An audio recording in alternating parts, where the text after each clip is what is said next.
Нарындан жасқан саламғат, гөлдік бір туғандарыбызға.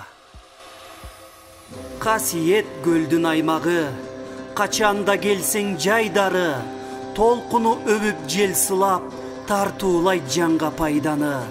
Қанша ырсаға чачылды, қанша мұң сенден açılды, уқтаса түшкө киресің, уққанда көркөм атыңды.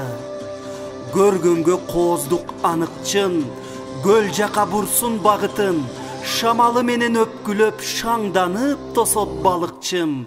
О май гад деп туристер оздорун ачып қалышсын.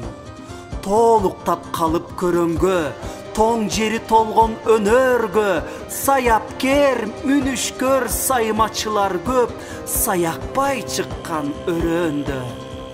Айтайын мурда келбесең, жетөгүз кандай көрккө тең, жайкалып жаткан көк жайык жайлоодон артык өзгөчөм. Бир жолу көрсөң эңсеген, бир өмүр бою эстеген, ак сууну аздык кылат да 6 күн айтсам кеп менен.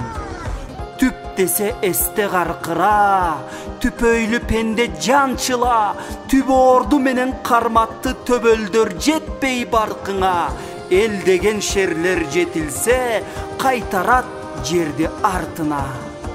Жок кылган кайгы капаны, жер шаары билген атагы, кылымдын эли тааныган, ким билбейт чолпон атаны.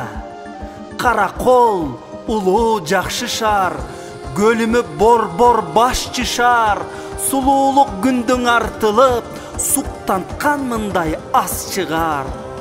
Тамшанган бардык келгендер, кыдырсаң жайлоо төрдөн төр, ысык көлдөй таппастыр, кыдырса дагы жерден жер.